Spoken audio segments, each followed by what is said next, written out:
Hey guys, it's Jessica. Welcome back to my channel. Today I'm going to be reviewing all the books that I read in October.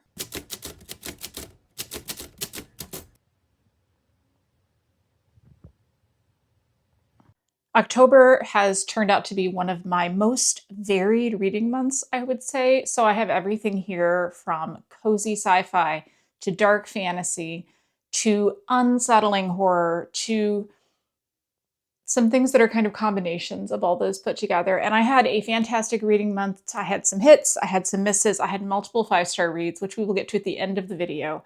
And as always, I am going to be walking through these books from the books that I didn't like as much to the ones that were my absolute favorites of the month. So before I start counting my way up my reads for the month, I am going to start with two things that I am not going to be giving ratings to. The first one is a short story, and I only don't rate these because they are so short, but this is a fantastic story that I absolutely recommend that you all read. It is available online for free, and that story is Stitched to Skin Like Family Is by Nghi. As with all short stories, this one's about 20 pages long. There is not a lot I can say that will not spoil in some way, I think, parts of the story, but this is the story of a sister who is traveling a road behind her brother, trying to find out how he went missing, what happened to him. It is, I would say, definitely a horror story. It's not necessarily a fantasy, a little bit of a fantasy, I guess, kind of a dark fantasy. Let's say a dark fantasy, but definitely I would say leaning that direction. It combines body horror with some extremely beautiful writing, as I always expect from Nghi, and I was actually deeply moved by this story. It did win the Hugo Award for Best Short Story this past year, and I think everyone should check it out. It's available online, as I said, and I will link it in the description box, so please go down there and follow the link so that you can read this story too, because I think it is worth it. The other thing that I'm not giving a rating to is just because I don't know how to rate this, because I do consider it to be such an interesting piece of art that I don't want to give it a star rating. And that is House of Leaves by Mark Danielewski, which I actually finally read this year after saying that I was going to read it for probably at least the past 10 Halloweens. And I did read it this year. This is one of the strangest and yet most compelling things that I think I have ever read. It's the story of a house, as you can tell from the title, right? The House of Leaves. It's a story that you were reading about what happened in this house by way of an academic work critiquing a documentary that was about what happened in this house.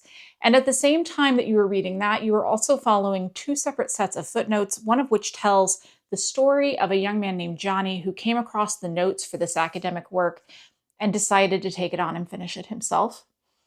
And his section actually goes much further than just being footnotes in the book. He'll give you his whole life story, I think, in the footnotes if you read them all. It also has places where the text does strange things, places where there's only 1 or 2 lines on a page, places where the text spirals and you have to turn the book to read what's going on. It also has an extensive set of appendices, which are referenced in the footnotes, and I would recommend, if you read it, that when something is referenced, you go to that place and read it, because it will, I think, improve the rest of the reading experience. I found the story of the house that's being told to be very unsettling. There is something about the idea of a suburban home that is very normal and placid and just kind of like, the classic American family story that hides a horrible secret on the inside. I won't spoil anything for you about what the secret is or what is actually going on with the house within this book, because I think that part of the joy of it is discovering everything going on. I will say that this can be quite a difficult read in places, because the footnotes, which are entirely made up, of course, are extremely academic and sometimes go on for a very, very long time. Sometimes there are places where there are just lists of things. Sometimes there are places where text will be written in a different color. There are just all kinds of things that you can try to puzzle out to figure out what was going on with these different people that were involved with this project, and the footnotes and the book and the documentary and all the different layers that the author has chosen to put together. It is quite an accomplishment. It's not always fun to read. There are times when it will make you pull your hair out a little bit, but I absolutely think if you are someone who loves unusual literature, weird literature, if you like scary things, if you like reading books that have extensive footnotes, I think that these are all reasons why you probably really enjoyed this book. I really did have a good time. I cannot, as I said, give it a rating because it just does not feel like the kind of thing that I should give a rating to. But I had a really great time, and I'm going to be recommending this to everyone in my life who has not read it yet because I just think it is such an experience. From here on, the rest of the video is going to be me counting up from my least favorite book of the month to my favorite book of the month. As always, if I didn't like something, it does not mean that you would not like this book, and I will do my best to always mention what kind of reader I feel like a book is going to really work for, even if it's not something that really worked for me in the same way. I have been meaning to read A Natural History of Dragons for such a long time, since I first saw these covers, because the covers are really just A-plus covers. I absolutely love everything about this. It tells you, I think, kind of what you're going to get in here, which is a quasi-Victorian England pastiche of the way that scientific, kind of hobbyist scientific inquiry would have gone at the time. This is the story of Lady Trent. Her name is Isabella, and this is the first book in the series in which we are following her from being a very young child who is absolutely mad for dragons, and how she manages to wind up in a situation where she gets to go on an expedition to study dragons in the wild, what happens on that expedition. And that's kind of the story of this first book in the series. I personally did not have a really good time with this book, but I will explain why, and I will tell you who I think this works for, because I think there are a lot of people, or I know there are a lot of people who really love this series. It just didn't work for me because it wasn't what I was looking for. This book is written in an extremely Victorian style, although actually I would say the style feels a little bit more like you're reading a Jane Austen novel. So if you're someone who really enjoys quasi-historical fiction, I think this might be something that works for you. It is frequently recommended for people who enjoyed the Emily Wilde series, which I did like, and I don't think that I would consider this to be similar to those books, kind of in almost any way, except for the fact they're both academic-leaning ladies. And I think the reason why I didn't like this was because of a lot of the limitations of its own framing device. So as we were following Isabella, she is naturally from her society in this not England, but also wink, wink, nudge, nudge England that she is in, she is not allowed to study dragons, right? She's a lady. This is not proper for ladies. She has to figure out ways to get past that to be able to study dragons the way that she's always wanted to. And because of that, the book has a lot of kind of like tremendous sexism in it, which is, of course, you're supposed to go, whoa, no, let this lady study the dragons. And so that's fine. I'm not upset about that.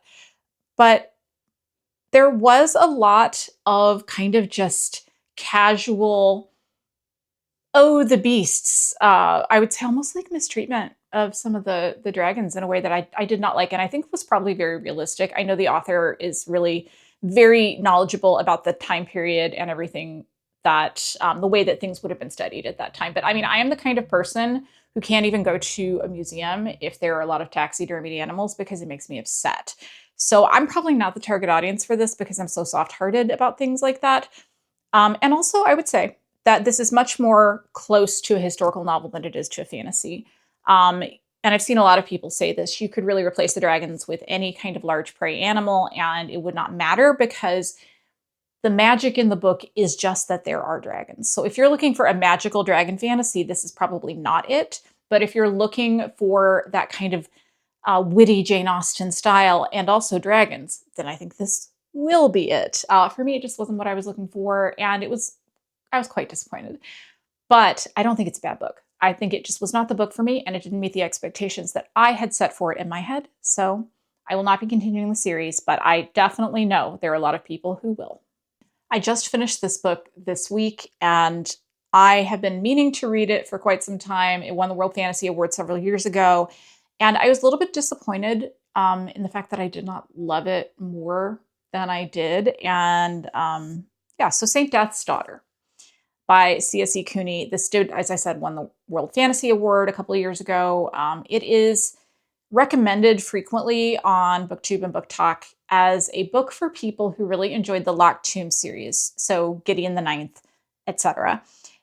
And I can see why, but also as somebody who that's one of her favorite series of all time, did not hit me in the same way. But I did really love parts of it. So let's talk about that. So we are following Lainey. Lainey is a necromancer. Necromancers are born and they are very, very rare in the world that she lives in. I would say this world, again, feels like very Earth-like in an earlier time period, maybe late Victorian era. It's kind of hard to say, but definitely not modern day.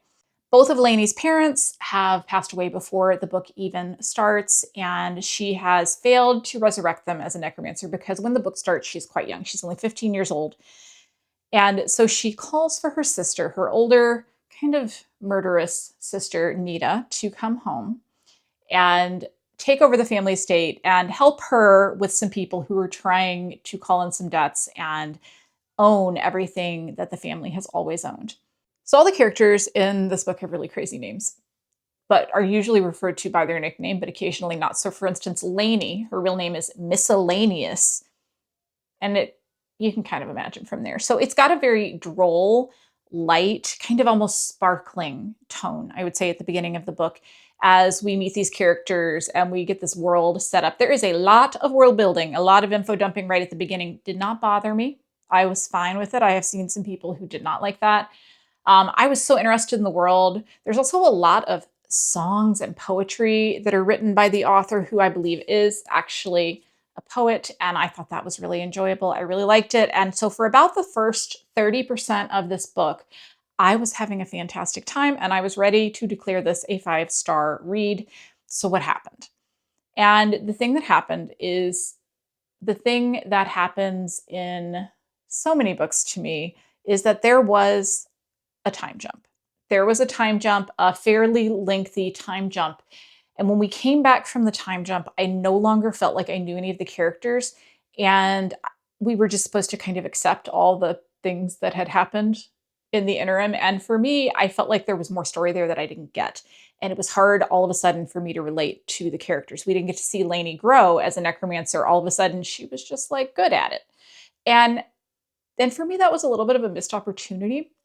And again, I'm not going to spoil anything in the second half of this book, but I would say if you are planning to read it, don't read the description. There is a part of the blurb for this book that spoils something that does not happen until you are like 200 pages into the book. So maybe more. I don't understand that. So don't read the description. There is a spoiler. But the second half of the book takes place in a different place.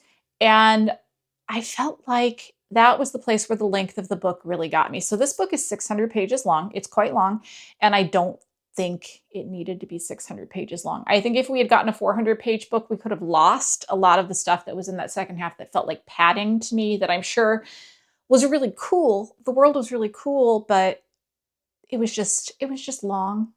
And I felt like any forward momentum really ground to a halt. And that for me is kind of a killer. I also didn't really feel connected to most of the characters. We introduced a lot of new characters in the second half who I did not care about. There were also characters in general, like that I felt like I couldn't understand, that didn't have a lot of emotional depth. And again, if it's a 600-page book, I need some emotional depth. And a book can be funny and still have that. And this one just did not for me. It just didn't. And I was so sad. It's got such a beautiful cover. I will not be continuing the series. This is going to be one and done for me. I'm glad that I finally read it. And I will say that if you're looking for a creepy fantasy to read, this one's definitely it. I mean, there's skeletons all over the place, necromancy, right? But it was a disappointment for me. I do know there are plenty of people who really love this, but there were just things about it that for me personally, I just found myself not really caring about it. And so I did finish it, but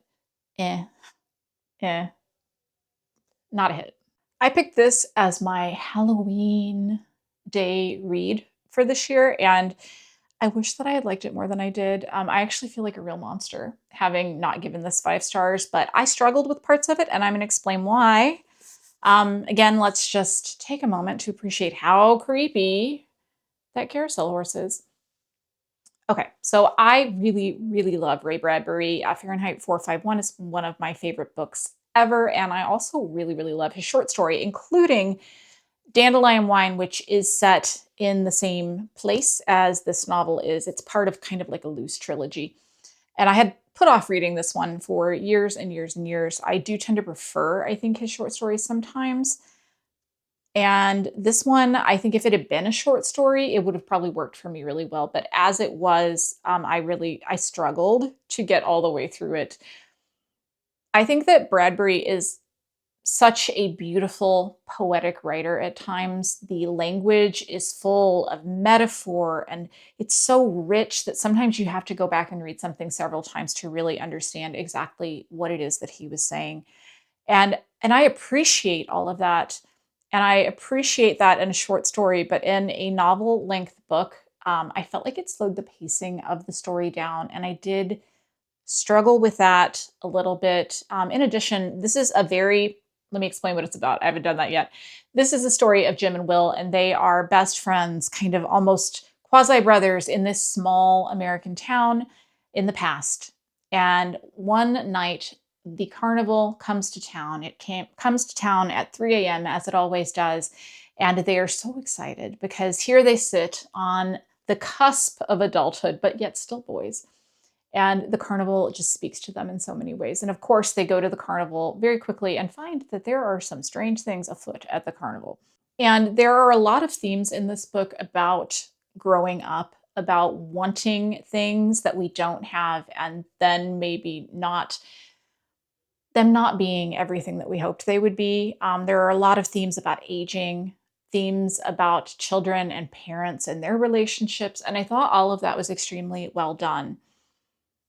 In particular, Will's father is a main character in this book, and I really enjoyed him. He is a janitor at the local library, and I just thought he was a fantastic character, the best character in the book by far. And yet, I did struggle. I felt like I was supposed to feel a sense of nostalgia for this America that was, or perhaps never was, depending on, who you ask. And I did not feel nostalgia for it. And I think that that may have been the downfall of the book for me because I just didn't feel it. And the way that the teenage boys were written didn't feel exactly like teenage boys to me. And if you listen to the audiobook, which I did not listen to, but my partner Sean read this at the same time and he was listening to it for a while and played some of it for me. The acting on the boys in this is very like, gee willikers. And that is no, but the book is kind of written that way too. So I appreciated it. I understand that it is a piece of literature and that it's a classic for a reason. But if I were going to tell you to read something by Ray Bradbury, this would probably not be anywhere close to my top recommendation. This is going to fall at a very, very middle of the road level for me. And I think that's okay. But I am a little bit sad that I didn't love it more. But a lot of people do. So it might just be me, but it didn't hit for me in the way that I was hoping that it would. I decided to read The Bewitching because I was not a super big fan of Mexican Gothic, which is Silvia Moreno-Garcia's book that everyone really, really recommends. So I decided to pick this one up because it has a green cover, and green's my favorite color, and also because the idea of it sounded so good. It's the story of a young woman who is on a scholarship at a small New England preppy college. She is working on her master's thesis. She is struggling because she's having trouble getting in contact with people who knew personally the writer that she is chronicling. This book takes place in 3 different time periods. We have our main character, we have her great grandmother in the early part of the 20th century in Mexico, and we also have the writer that she is following, and that story takes place in the 1930s at the same college. So all of those 3 time periods are going to come together in one story that is going to make sense by the end. This is a very familiar formula, I think, in a lot of literature. I actually did really enjoy a lot about this story. I thought that the parts at the college were charming. It was set in the 1990s, the late 1990s, which is when I was in college. And or at least when I started college. And so I had a lot of nostalgia for a lot of the things that they were talking about. So I really enjoyed that. I liked the main character. I liked the parts that were written in the 1930s. I did not enjoy the sections that were about her great grandmother. And there are some content warnings that take place, particularly within that story, that I would highly, highly recommend you look up before you start reading, if they're going to be something that bothers you. I did not look up content warnings before I read this book. I mean, and I was okay, but I probably would have liked to have been forewarned for it. But overall, I think that it was a good book. It was a little bit spooky, not absolutely scary. I enjoyed it. I had a good time while I was reading it. I don't know that it's going to be an all-time favorite of mine, but I did think that it was quite enjoyable. Next, we have The Isle in the Silver Sea by Tasha Suri. This is a new release that just came out earlier this month. I had an advanced reader copy, and so I read it a little bit early. And I think that this book, we've been having quite the list of lady night books, and I have read almost all of them. And this one, unfortunately, was probably my least favorite of them. Not that I think it was a bad book, but it just didn't live up to what I think it wanted to do for me. This is the story of an alternate Britain in which the Isle itself is literally powered by stories, by tales. We have these stories that are reincarnated. People are reincarnated as these figures over and over and over again, and they keep recreating the same tales. And that's actually kind of what makes the Isle function, what makes it work, what makes it run. And our main characters are the knight and the witch. That is the name of their story. And they are fated through time to fall in love and die over and over and over again. And that is a very, very romantic story.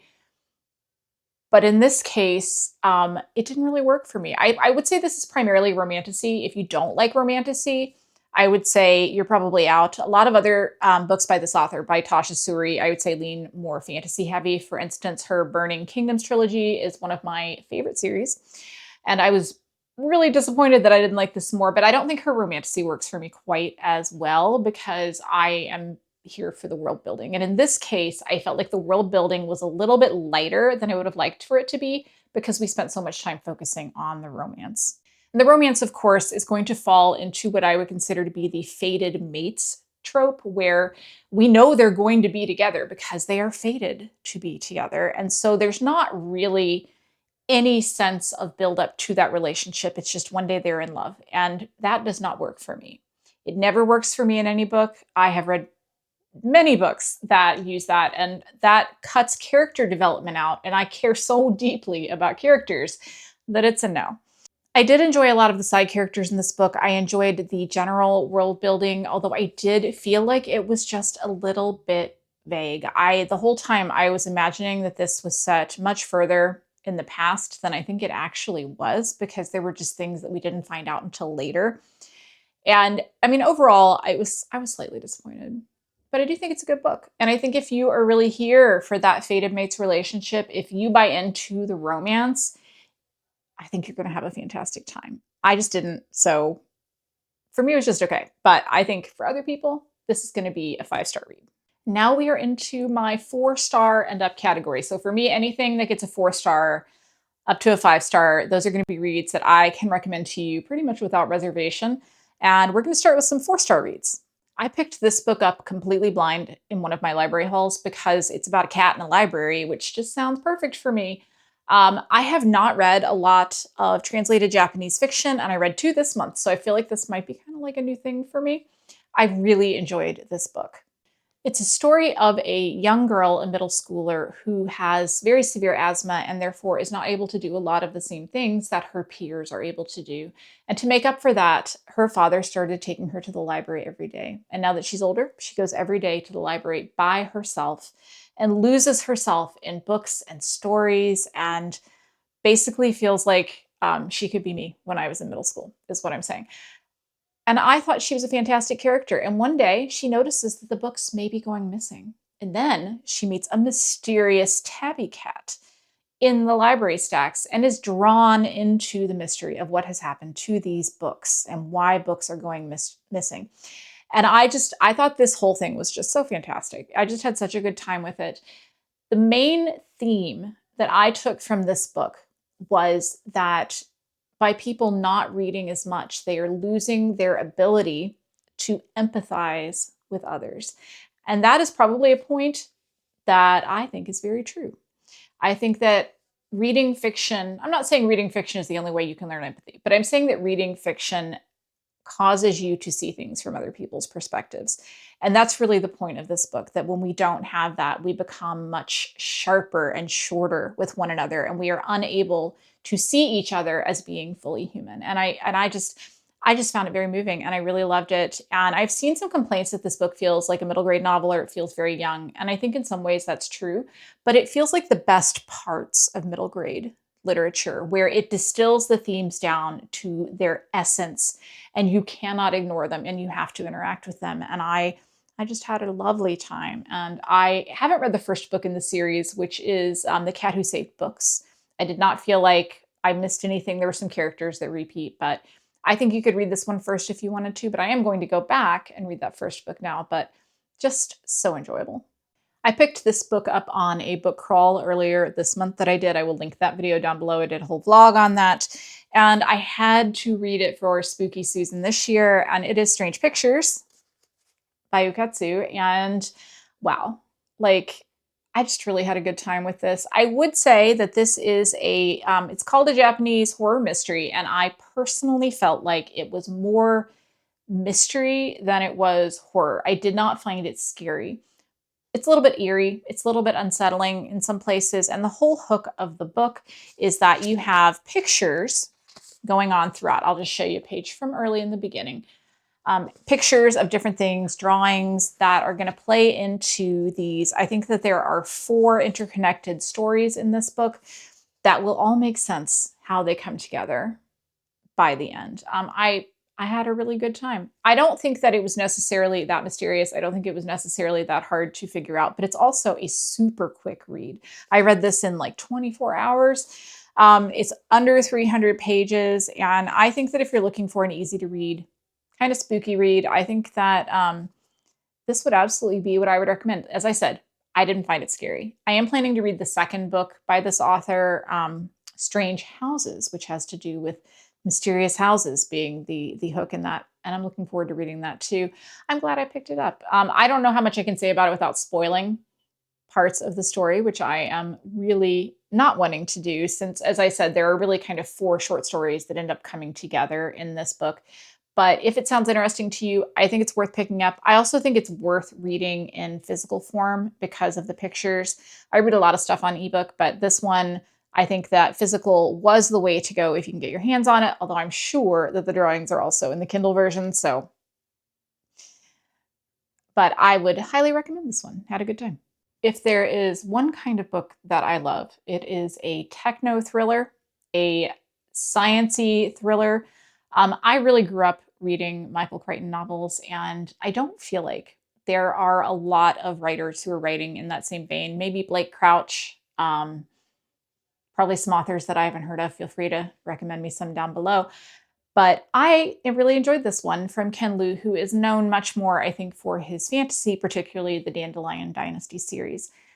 This is the story of Julia. Julia is a hacker in a very, very plausible feeling future United States in which we are heavily under surveillance at all times, and AI has grown to control many, many parts of our lives. At the beginning of the book, she is living a very isolated existence. She tries to stay off the radar and off cameras and off surveillance as much as possible. One day a man comes to her and he asks for her help in finding his wife, and she's very reluctant because this is not what she does, but she finds herself drawn in. And we really have what amounts to a very standard feeling techno thriller, I would say, for about the first 70% of the book. The last 30%, there is a tonal shift. There is a little bit of a time jump, and it does set up the next book in the series. I would say I had a really nice time reading this book, and I have seen some people who have not liked it. I think that if you have read can lose other books first, I think this is probably quite different. There are things I could criticize about it. There are couple of strange choices, but in general, I think that this is enjoyable. It feels like a lighter read. It feels a little bit popcorny. I don't think that it's asking too much of the reader, but I do think that it has a deeper exploration of the ethics and consideration of AI than we see in some books. And it's not doing the all AI bad thing that I think is so common, because I think that's very easy. And it's taking a much more nuanced view of artificial intelligence and the things that it can be used for that are good and the things that it can be used for that are negative. And I really appreciated that, because I don't think that we are always getting a balanced perspective on that. Not that I don't enjoy the AI bad books, because obviously I really do. But this one was interesting and a little bit refreshing, because I think that it tried to do something different. So I would recommend this one, particularly if you like the writers I mentioned, or if you're just curious to see what he's doing in the sci-fi space. I thought it was very enjoyable. Next we have, and we are getting to my absolute favorite books of the month, we have The Everlasting by Alex E. Harrow. And this is going to come in for me at about a 4.75 star rating. It is so close. It is so close. I only have one thing that kept it from being a 5-star, but it's still a favorite. So what is this book about? It is the story of Una and Owen. Owen is a scholar, and he has been kind of obsessively studying this figure from the past named Una Everlasting. She is a female knight who saved her country. She is the virgin saint of her country. She has many, many names, statues, shrines in the far past. And one day, someone brings him a mysterious book that tells a history of her that no one has ever seen before, and asks him to translate it. And when he starts, things kind of go on from there. He draws the attention of some important people. And this book is primarily, I would say, a book that is very much about time travel. In a sense, it is sits between that sci-fi, fantasy, romance, kind of all those things all in the same package. Alex E. Harrow's books are always extremely hard to categorize, but he goes back in time and he meets Una, and naturally they are going to fall in love. I don't think that's a spoiler. It's kind of the point of the book. It's on the back. And a lot of this book, again, as I said, is going to be dependent on how much you enjoy that central relationship, which is really the focus of the book. I personally loved them. I bought everything about their relationship. I loved them. I loved Una, who is a character, an older female character who has gray hair, who is bigger than women are supposed to be, who just has always felt like she didn't quite fit in. And I just loved her. And I loved Owen, who is a scholar who has a lot of trauma from previously having been a soldier in war, a lot of PTSD, and how they help each other was just really, really wonderful. I just absolutely loved it. And the writing was beautiful. Alex E. Harrow is, I think, one of the strongest prose writers that we have within the fantasy space. I just always find the language to be beautiful without being too purple. The one thing that I will say kept it from being 5 stars for me is that this book has a little bit of a Groundhog Day aspect to it. If you've seen that film, you know what I mean. And for me, in books, I don't necessarily like it when I have to do the same thing twice. And I think this book handled it really, really well. But there was a moment when I went, I know we're doing this again. And so that's why that took off that 1/4 star for me. But man, it's so close. It might as well basically might be a 5-star. Recommendations to go along with this, I would say that it is very, very similar to This Is How You Lose the Time War. And if you liked This Is How You Lose the Time War, I would say you're almost certain to like this. This is very, very, very similar in a lot of ways. The prose is more straightforward. The timeline is more straightforward. It's going to make more sense. If you struggled with that because you were like, what is going on? You're not going to feel that way in this book. But I think it's my closest comp title. And I absolutely love that book. So this book was kind of made for me. I had a great time. I'm going to pick up a copy of it soon, maybe this weekend, we'll see. And I just really, really loved it. We have reached the 5-star segment of today's video, and I have 4 5-star reads for you. I know. I told you it was a great month. Also, it was my highest reading month of the year. I read the most this month, which always seems to happen to me in October. It's a month where it's getting colder and I get to read so many spooky things, which I love. So First book I have for you here is What Stalks the Deep by T. Kingfisher. In this book, they are going to Appalachia to help one of their friends discover what happened to his cousin who got lost in a coal mine in West Virginia. And as somebody who grew up in that part of the South, that was really exciting to me that we got to investigate that. One of the things that was so great about this book was just how much fun the characters got to make of American culture. I really enjoyed it. I just thought it was very funny. T. Kingfisher, an American author herself, clearly knows us well. And I had a great time. Is it my favorite in the series? I think my favorite in the series is still the first book. But I think that all of them are so good. They have a great sense of humor. They always give me that like cozy horror feel. And they all have some different aspect of horror that they're exploring. This is one of my top recommendations for people who are looking to read something in horror, something a little bit scary, but not scary, not something that's going to keep you up at night, because this is funny and cozy and scary all at the same time. And I obviously love T. Kingfisher. She's one of my favorite authors. And I think this series is fantastic. I don't know if I love the covers. The covers are always like really just something, but I don't know. Fantastic series. Absolutely love it. Next, we have Sunward by William Alexander. This is a sci-fi novella, and I would describe it as cozy science fiction, if that's something that you're into. And I had a great time with it. It was such a surprise. I just picked it up on a whim from the library, and it turned out to be so fantastic. In this story, we are following a courier whose job is to deliver packages, just like basically space UPS driver, okay? This is what we're doing.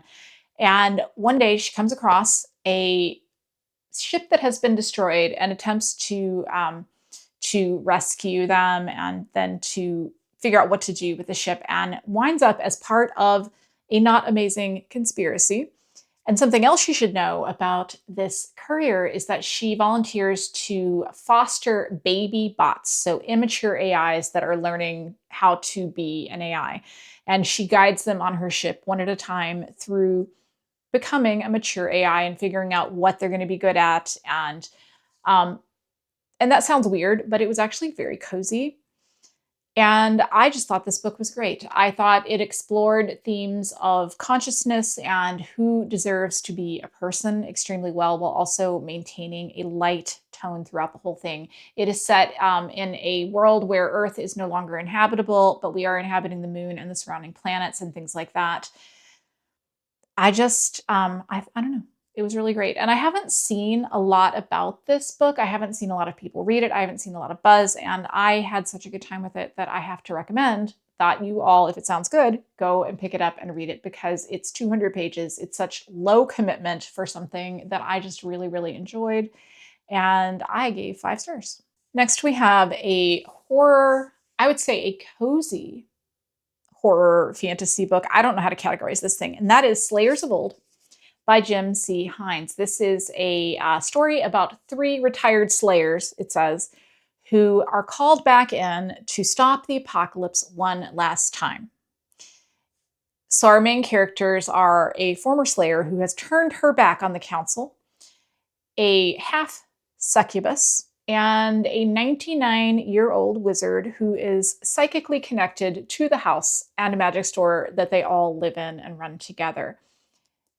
It's very cozy, and it's very full of pop culture references, or just direct references to the television shows of the 90s that probably a lot of us have watched. Personally, I was completely obsessed with Buffy and Angel, and if you love those shows as much as I did, you will absolutely fall in love with this book, because the call-outs and the comparisons are so direct. It felt like it could have been a season of the show, and I loved it. The characters are endearing, they're funny, they're warm. You could imagine that this could just be a natural evolution of those shows and those storylines themselves. And I loved it. And I love our little, I keep talking about him, our little cat Thulu here on the cover, whose name is Squidward in the book. Very enjoyable. I think this is great. And I think it's going to have a big audience. I think you don't have to have enjoyed those shows to like it, because it's just very funny on its face. But if you did, that's going to add an extra layer of enjoyment. And yeah, I'm hoping everybody reads this book. And I'm hoping, although I don't know, that it's going to be a series because I was so into it. And I cannot wait to read more in this universe, hopefully. Hopefully, Jim C. Hines, if you were listening, I want more. And finally, my favorite book of the month was Between Two Fires by Christopher Buehlman. I don't even know how to talk about how much I loved this book. I feel like this book came out in 2012 originally. I feel like it's having a little bit of a second life online right now. I've seen a number of people reading it this year for Halloween, which is a season I think it is perfect for, but it's also so much more than that. This is a dark fantasy. It's a medieval horror. It's all those things together. It is set in our world in a plague-ridden Europe, and we follow a retired knight who has turned to being a mercenary. We follow a young girl who may possibly be having saintly visions as they travel across a plague-stricken Europe to try to get her to the place that her visions are telling her to go. Along the way, they meet a priest who I absolutely loved and many, many people who are part of this world. And what I liked about this, well, there were a lot of things I liked about it. It was very funny without being over the top. It was very serious and very profound. It was very profound when talking about elements of faith in particular. I would say that the book has a lot to say about kind of the Catholic Church of the time in a way that I personally really enjoyed. And also just personal aspects of faith outside of that. This is a book about a fight between good and evil on some level. And it made me cry several times. It's not just all silly jokes. It's so hard to talk about because it was so good and I don't want to spoil any of it. If you were someone who wanted to love The Devils by Joe Abercrombie, but thought it was too jokey, but you liked the themes and you liked the idea of a medieval Europe and following people who were kind of sent by the church, I think that this book would absolutely work for you in a different way. It is still that same kind of grimdark style, but it doesn't go over the top the way that The Devils did. And I think if you liked The Devils, you're going to like this book, definitely. I have read one other book by Christopher Buehlman, which is The Black Tongue Thief, and I enjoyed it, but that book was much more stylized than this one was. This one felt much more realistic and human. And it was really something that spoke to me on a very deep personal level.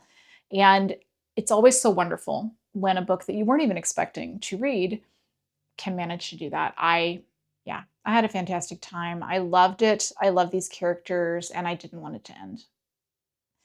So that is my highest recommendation of the month. So this month, I read a lot of amazing things. I read some things that I was a little bit disappointed in, but I'm still glad that I read them. Nothing that was just absolutely not for me. I did have one DNF, which I will briefly mention. It was The Late Night Witches by R.Lee Wallace. Just didn't connect with the characters of the story in that one, but that's okay. If you want to know more, I do have it in one of my weekly reading updates. I read a lot of books that had to do with themes of faith, with themes of redemption and how to do the right thing in a world in which everything has gone dark. And those are themes that relate to me so much. Those are things that really resonate with me, things that really speak to me. And I got to read so many of those stories this month, and also a number of things that combined heavy emotional themes with feeling very warm and cozy, with feeling like no matter how dark things seem as we go into winter, everything can turn out all right, particularly if you have faith in the people around you. So that's my takeaway from this month. It was just such a great month of reading. And thank you all if you have managed to make it to the end of this video. I know it was a lot of books, but I had a great time. I hope you really enjoyed hearing all of my thoughts. Please leave me a comment and let me know what the best thing was that you read this month. I would love to hear about it. And if you're feeling quiet, but you'd like to let me know that you're here, go ahead and leave me the black cat emoji in honor of my cat Thulu friend here from Slayers of Old. I hope you've all had a fantastic reading month, and I hope you have a great reading week ahead. I will see you in the next video. Goodbye.